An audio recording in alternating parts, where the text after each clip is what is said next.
우리 성도님들 한 여섯 동안 잘 지내셨습니까?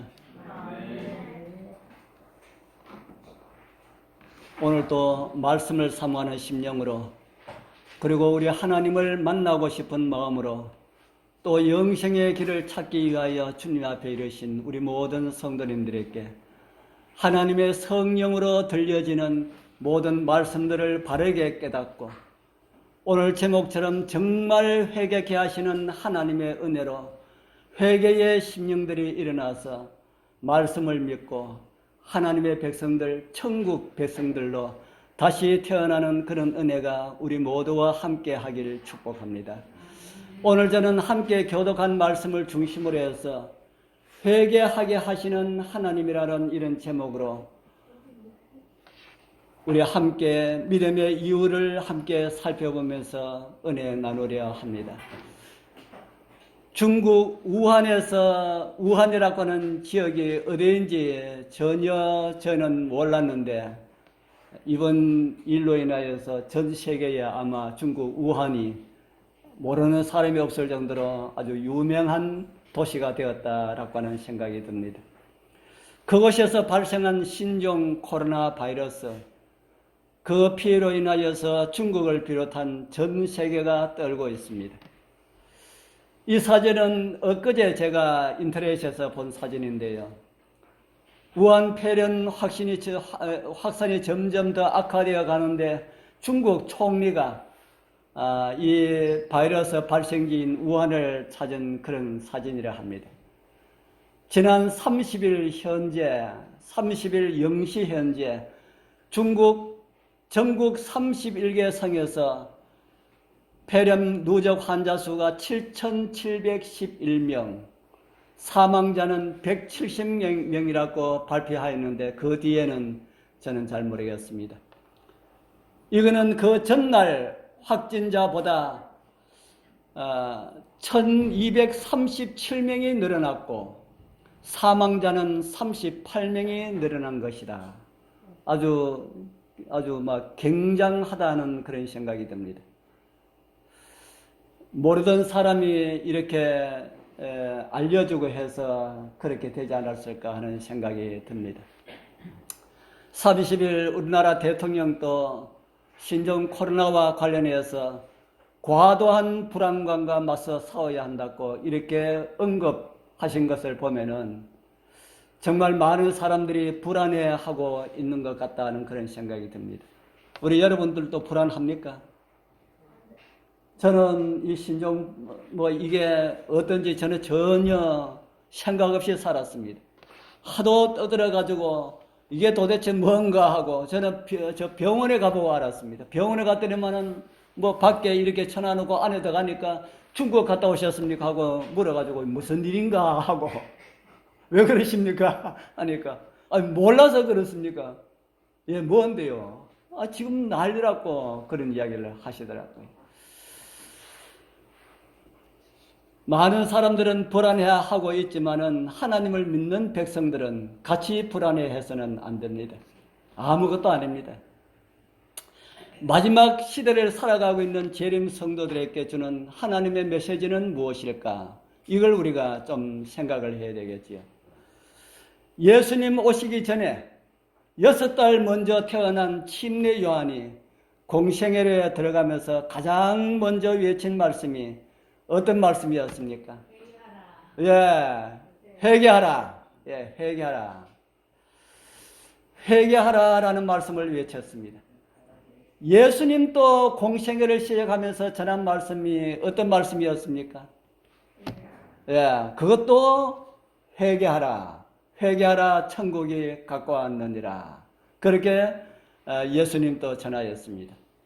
예수님의 제자들도 성령의 능력으로 나가서 전도할 때 가장 먼저 전파한 말씀이 어떤 말씀이었을까요? 이제는 회개일 거다라고 하는 생각이 들지요. 오순절 성령을 선물로 받은 제자들이 복음 전하러 나가서 한 첫 번째 설교가 회개하라라는 말씀이었습니다.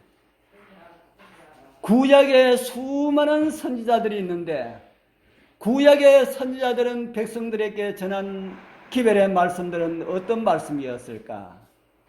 어떤 말씀일 것 같습니까? 회개가 나오죠. 제가 대표적인 한 선지자의 말씀만 올립니다. 에스겔 18장 30절에 보면은 나 주 여호와가 말하노라 이스라엘 족속아 내가 너희 각 사람의 행한 대로 국문할지니라 너희는 돌이켜 뭐하라 거요? 너희는 돌이켜 회개하라. 왜 성경에 기록된 모든 하나님의 백성들, 하나님의 종들이 한결같이 회개하라 이렇게 말씀을 할까요? 왜 이런 말씀을 주고 있을까요? 오늘 제가 올려드린 이 말씀에서 그 작은 답 하나를 주고 있습니다. 노랑칠한 부분 우리 같이 한번 읽어볼까요? 그러한즉 시작. 그러한즉 죄악이 너희를 패망케 아니하리라. 그러한즉이라는 이 말씀은 어떤 말씀입니까? 회개하면은 회개하라 이렇게 말씀하고 난 다음에 그러한즉 너희들이 회개하면은 너희들 가지고 있는 죄악이 너희를 패망케 하지 아니하리라 그렇게 말씀을 하셨습니다. 하나님께서 이 세상 사람들에게 회개하라고 하시는 그 이유를 아시겠습니까? 무엇 때문에 회개하라 하신다고요? 우리로 하여금 패망치 않도록 하기 위하여서 회개하라 하신다. 시편 기자는 이런 말씀을 우리에게 주고 있습니다. 시편 7장 12절 사람이 회개치 아니하면 저가 무엇을 하신다고요? 저가 칼을 가르시며 제가 지난번에 칼갈이 하나님이라고는 이런 제목으로 이 말씀을 한번 찾아드렸습니다. 사람이 회개하지 아니하면 하나님께서 뭐 하신다고요? 칼 가신다. 칼 가는 이유가 무엇 때문에 칼을 갈겠습니까? 제가 이제 칼갈이 전문가가 되었습니다. 제가 이제 군위에서 칼갈이 봉사할 때에 우리 정장로가 칼 가는 거 보면 너무 신기했습니다. 어떻게 칼을 저렇게 갈지. 저도 같이 배웠는데 제가 이렇게 하니까 잘 안 돼가지고 우리 정장로가 장로님 그만 하지 마소. 그만 가만 앉아가지고 하는 거 구경이나 하고 도와주기는 하고 그래가 제가 못하고 하는 거 보니까 참 잘 갈아요. 칼을 갈면서 제가 많은 곳에 다니면서 보니까 어떤 집에는 칼을 갈아달라고 내주는데 좀 거짓말 좀 보탠다면은 어느 게 칼등인지 모를 정도로 그런 칼을 주는 집들도 있습니다. 아니 도대체 이 칼을 얼마나 안 갈았습니까? 하니까 그거는 잘 안 쓴다 그래요. 아니 잘 쓰든지 안 쓰든지 칼을 갈아 놓으면은 언제든지 필요하면은 쓸 수 있는데 왜 이렇게 두고 쓰십니까? 하니까 갈아주기는 하소 그러더라고요. 그래서 그런 칼을 갈아드리니까 칼 한 번 갈아서 사용한 집들은 이 식당에는 대부분 칼을 많이 이렇게 갈아서 쓰시는데 그 가운데도 칼을 갈지 않고 쓰시는 분들이 혹 있더라고요. 그래서 한번 칼을 갈고 그 다음에 가면은 얼마나 고마워하고 좋아하는지 모릅니다. 그래서 이거 이 업도 괜찮구나 이렇게 고맙다는 소리도 듣고 반기는 사람도 있구나 하는 것을 생각하면서 참 좋다는 생각을 했습니다. 그러면서 칼을 주면서 하는 말이 어떤 말을 할까요? 칼을 주면서 하는 말이 어떤 말을 할까요? 칼을 주면서 그냥 픽하고 이래 안 주고요. 칼을 주면서 부탁합니다. 돈 주고 칼을 갈면서 부탁합니다. 잘 좀 갈아주세요. 그렇게 이야기해요. 그러면서 하는 말이 칼이 안 닿으면 팔이 너무 아파가지고 너무 힘들어요. 그러니까 제발 좀 잘 갈아주세요. 그렇게 이야기해요. 그 한 집에 가니까 지난번에 칼 갈아주고 가고 난 다음에 칼을 잡고 하다가 손을 비었습니다. 이렇게 이야기해요. 우리 집 사람도 손을 2번 비었습니다. 우리 여러분들은 손 비는 분 없지요? 칼을 갈아주는 것을 손비라고 갈아줍니까? 뭐하라고 갈아줍니까? 음식 만들기 힘이 든다고 수월하게 칼을 사용하라고 갈아줍니다. 그런데 하나님께서 칼을 가시는 이유는 무엇일까? 하나님께서 칼 가시는 이유는 무엇일까요? 하나님께서는 우리가 이 칼 가는 것, 이것처럼 하나님께서 칼 가신다는 그런 생각은 하지 않습니다. 고대에 많은 나라에서는 칼을 어떤 것으로 사용했습니까? 많은 나라에서는 전쟁의 무기로 사용하였습니다. 그런 배경을 가리키면서 시편 기자는 심판을 베푸는 도구로 상징하였다 하는 것입니다. 회개하지 아니하는 사람들을 위하여서 하나님께서는 무엇을 생각하고 계신다는 말씀입니까? 하나님께서는 심판을 생각하고 계신다.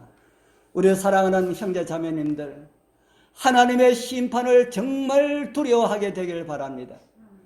자비의 아버지이시기 때문에 제가 사랑을 많이 외친다고 우리 하나님께서는 사랑의 하나님이기 때문에 적당하게 넘어갈 것이라고 그렇게 생각하면 안 된다 하는 겁니다.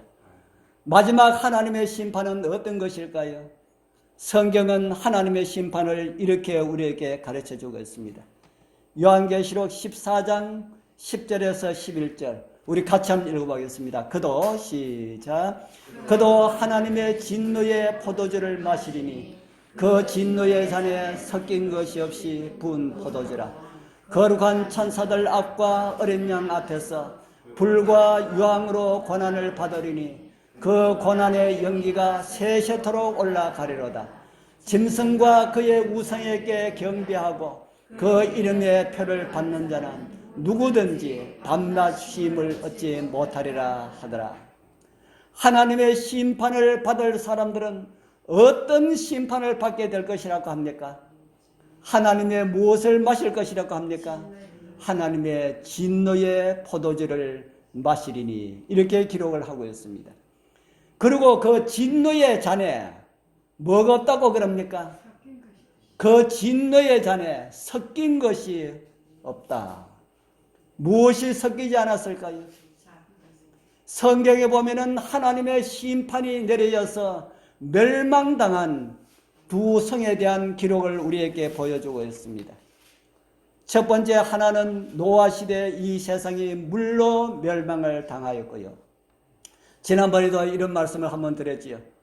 노아 시대 때에 심판을 우습게 여겼던 수십억 사람들이 하나님의 심판에 의하여서 물로 멸망을 당하였습니다. 또 이거는 소돔과 고모라 성과 관련된 그런 사전입니다. 소돔과 고모라 성에 하나님께서 내리신 유황불로 멸망을 당하였습니다. 이거는 최근 한 1000년 전에 화산 폭발로 멸망당한 폼페이와 관련된 그런 영상입니다. 음란의 도시로 알려졌던 폼페이라고 하는 도시가 화산 폭발로 멸망당한 역사를 우리는 잘 알고 있습니다. 그러나 이렇게 이전에 부어졌던 하나님의 심판들에는 그래도 무엇이 있었다는 것을 말씀하고 있습니까? 자비가 있었다.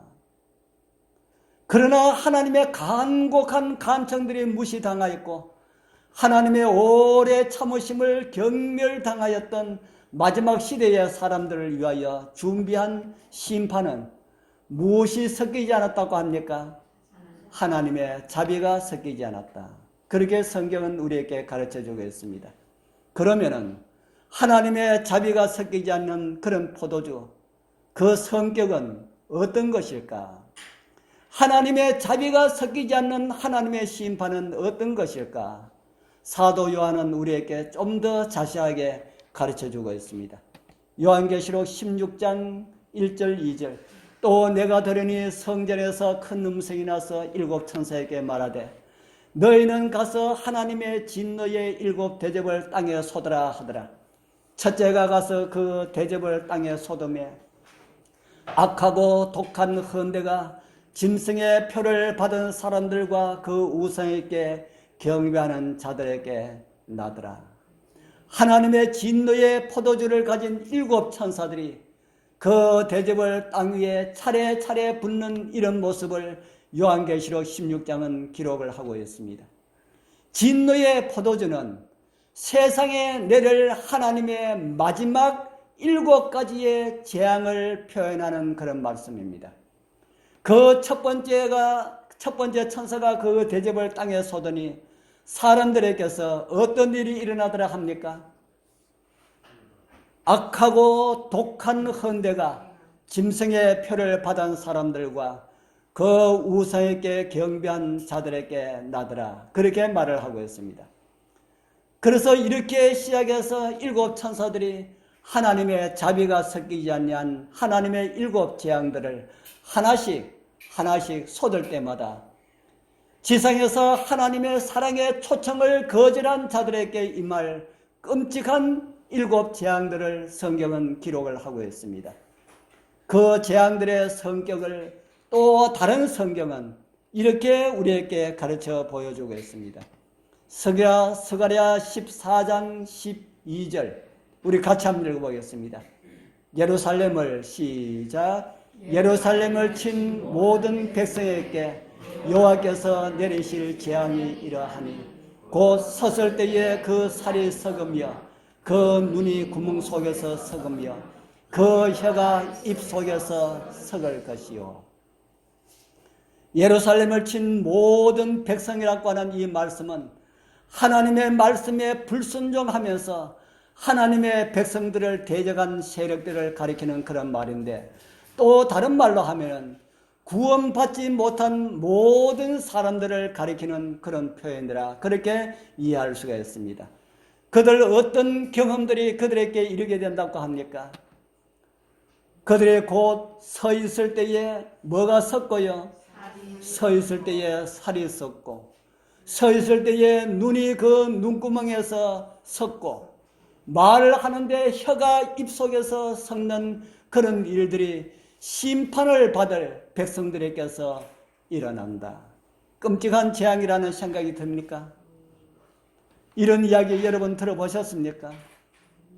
그런데 우리는 앞으로 주님 오시는 그날까지 우리의 저와 여러분들의 생명이 연장되어 있다면 그 말을 듣게 될 것입니다.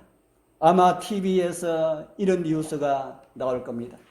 방금 들어온 끔찍한 소식을 전해드리겠습니다. 알 수 없는 괴질이 퍼지고 있는 가운데 서울 한가운데서는 사람이 서서 걸어가는데 갑자기 살이 썩어서 고통을 호소하는 장면이 카메라에 목격되었습니다. 이런 뉴스가 앞으로 나오게 될 거라는 겁니다. 그리고 얼마 후에는 이번에는 눈이 그리고 혀가 그 눈구멍 속에서 입 속에서 섞는 괴상한 괴질이 발생하여 확산되고 있다는 소식이 들어왔습니다. 신종 코로나 바이러스로 온 세상이 떨고 있는 오늘 시대, 우리는 한번 생각해 볼 그런 말씀이라는 생각이 듭니다. 이런 일들이 발생한다면 이 신종 코로나 이것으로 인해서 온 세계가 떨고 있는데, 중국에 있는 외국 사람들을 다 태워가고 있지요. 우리나라도 비행기 2대가 가서 많은 사람들을 태워왔습니다. 그 태워가는 외국 사람들 다 태워가는 것을 본 본국 사람들은 마음은 어떨까요? 이런 것은 아무것도 아니라 하는 겁니다. 이런 것은 아무것도 아니다. 이런 것을 치료하기 위해서는 얼마의 시간이 주어지면 그것을 치료할 수 있는 그런 약이 개발되지만은 하나님께서 내리는 7 재앙은 치료할 수가 있는 약이 없다. 그것이 성경이 우리에게 가르쳐주는 그런 말씀입니다. 이런 일들이 발생하면은 온 세계는 정말 감당할 수 없는 그런 두려움 가운데 빠지게 될 것임을 성경은 우리에게 보여주고 있습니다. 그날 이런 말씀이 우리를 더 끔찍한 환경의 모습을 보게 합니다. 요한계시록 9장 6절에 보면은 이런 말씀이 있습니다. 그날에는 사람들이 무엇을 구하여도요? 죽기를 구하여도 얻지 못하고, 죽고 싶으나 죽음이 저희를 뭐한다 그럽니까? 피한다. 지금은 살고 싶어도 죽음이 찾아오는데, 그날에는 죽고 싶어도 죽음이 도망간다. 아무도 하나님의 심판에서 피할 수 있는 사람이 한 사람도 없다는 그런 말씀입니다. 하나님의 심판을 피하기 위하여서 독약을 먹었는데도 죽음이 도망가더라. 높은 곳에서 떨어졌는데도 죽음이 도망가더라. 여러분, 두려운 말씀이라는 생각이 듭니까? 누구에게 주어지는 심판입니까? 하나님의 자비를 초청을 거절한 자들에게 주어지는 심판이기 때문에 아무도 너무 하답고 말할 수가 없을 것이다. 하나님께서 자비의 초청을 그렇게 초청을 했는데도 그것을 거절한 자들에게 내려지는 심판이기 때문에 아무도 하나님을 원망할 수가 없다 하는 겁니다. 그런데 이런 무리가 있습니다. 요한계시록 16장 11절 아픈 것과 종기로 인하여서 하늘에 누구를 해방한다 그럽니까? 하늘에 하나님을 해방하고 뭐하지 아니한다 그럽니까? 저희 행위를 회개치 아니하더라. 칠재앙이 내려서 저희들이 입속에서 혀가 솟고 눈이 섰고 살이 섰고 하는 이런 통증을 느끼면서도 누구에게 회개하지 아니한다고요? 하나님을 오히려 하나님을 회방하고 자기의 행위를 회개하지 아니한다. 왜 회개하지 아니할까요? 그런 가운데 들어있는데도 왜 회개하지 아니할까요? 회개는 어떨 때만 회개할 수 있을까요? 회개는 오늘 우리의 마음 가운데 주의 성령께서 역사하시어서 회개하고자 하는 마음이 일어날 때만 회개할 수가 있습니다. 바로 그러한 성령의 역사하심이 있을 그때가 바로 오늘이라고 성경은 우리에게 가르쳐주고 있습니다. 고린도후서 6장 2절 우리 같이 읽어보겠습니다. 가라사대 시작. 가라사대 내가 은혜 베풀 때에 너를 듣고 구원의 날에 너를 도왔다 하셨으니 보라 지금은 은혜 받을 만한 때요 보라 지금은 구원의 날이로다. 아멘. 이 말씀은 구약 성경 이사야 49장 8절의 말씀을 바울이 그대로 인용한 말씀입니다. 구약 성경 때도 신약 성경 때도 지금 또 다 어떤 날이라고 말씀합니까? 구원의 날이다. 회개할 수 있는 날이다. 우리 사랑하시는 우리 귀하신 형제 자매님들, 하나님께서 주신 구원의 기회를 소홀히 여기지 말기를 바랍니다. 회개할 수 있는 기회는 언제나 있는 것이 아닙니다. 우리의 마음에 성령께서 감동을 주실 때에 회개를 할 수가 있다 하는 겁니다. 그런데 그러한 감동을 묵살해 버린다면 이런 현상들이 우리의 마음에 일어나지 않는다. 하나님의 성령께서 우리의 마음을 떠나가 버리신다면 회개하고 싶어도 회개가 안 된다 하는 겁니다. 우리의 마음을 감동하시는 말씀에 반응하지 아니하면 성령께서 떠나게 된다. 성경은 그렇게 우리에게 가르쳐주고 있습니다. 왜 성령께서 우리의 마음에서 떠나가 버리실까요? 왜 성령께서 우리의 마음을 떠나가 버리실까요? 아무리 성령께서 우리 마음 가운데 역사해서 회개라 성경 읽어라 말씀에 순종해라 이렇게 계속해서 성령께서 우리의 마음을 감동을 해도 어떻게 하기 때문에요? 우리가 자꾸 거절하고 또 거절하고 또 거절하면은 성령께서도 우리를 떠나가 버리신다. 하나님도 포기하신다 하는 겁니다. 우리 사랑하는 성도님들, 하나님께서 포기하시는 여러분들 되지 않길 소원합니다.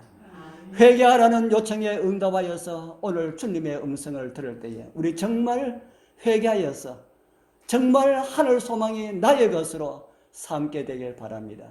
성경에는 정말 무서운 말씀이 있습니다. 히브리서 6장 6절 이런 말씀이 있습니다. 타락한 자들은 다시 새롭게 하여서 회개케 할 수가 없나니 이는 자기가 하나님의 아들을 다시 십자가에 못 박아 현저히 욕보임이라.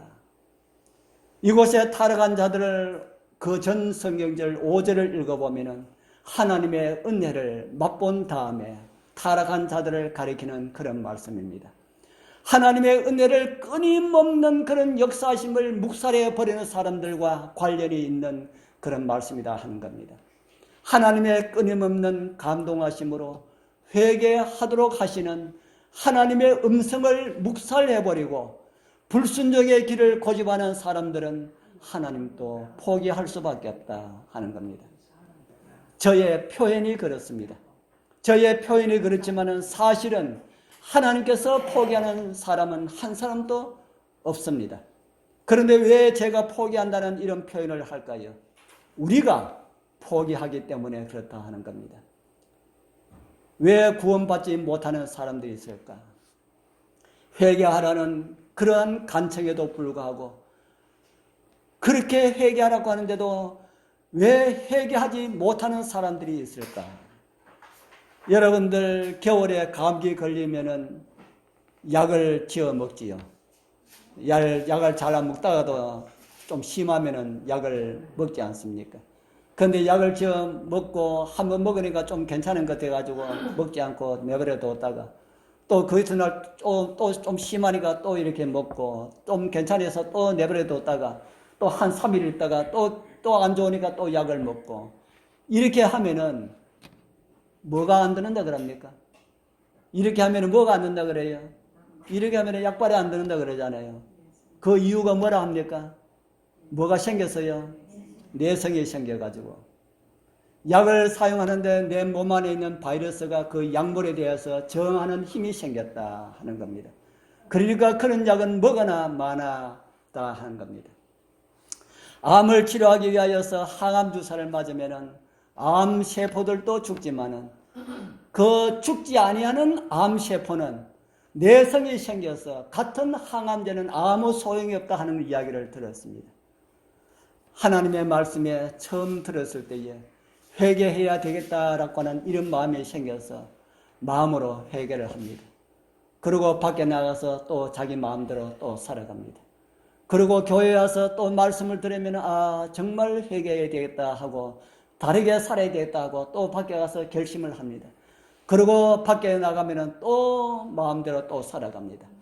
이런 일들이 계속해서 반복이 되면은 우리 마음에 뭐가 생긴다는 말입니까? 약하고 똑같은 죄에 대한 내성이 생깁니다. 죄에 대한 내성이 계속해서 강해졌어요. 암세포가 항암제에 의해서 강해지는 것처럼 우리의 마음도 죄성에 대하여서 너무 강해져서 말씀을 들어도 이제는 그럴 수도 있지 이렇게 된다 하는 겁니다. 이런 무감각한 상태가 계속 지나면은 우리의 마음이 점점 굳어져서 이제는 말씀을 들어도 양심의 가책 같은 것 별로 느끼지 않는다 하는 겁니다.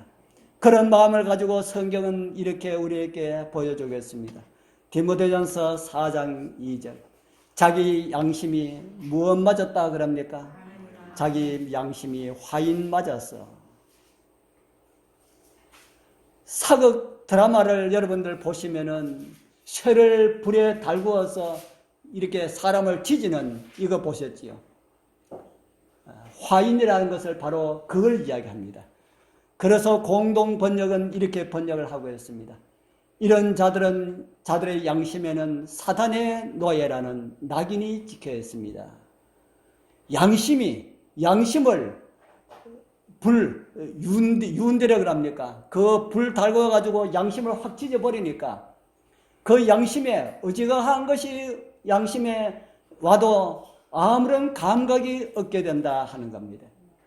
우리 사랑하는 성도님들, 오늘 말씀을 들으시는 여러분들의 마음은 어떠합니까? 오늘 저는 회개하게 하시는 하나님에 대한 말씀을 드렸습니다.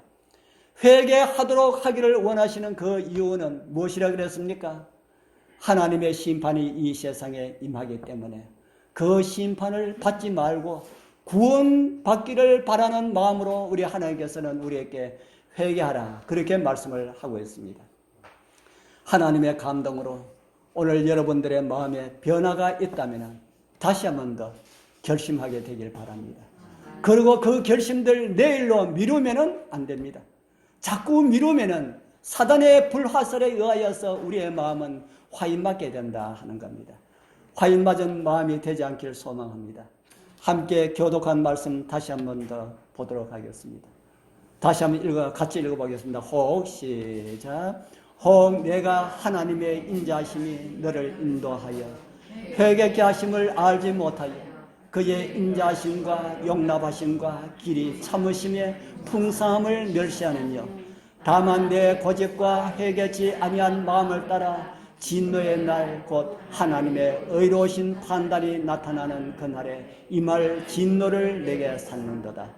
하나님께서 각 사람에게 그 행한 대로 보응하시되 참고 선을 행하여 영광과 존귀와 석지 아니함을 구하는 자에게는 영생으로 하시고. 아멘.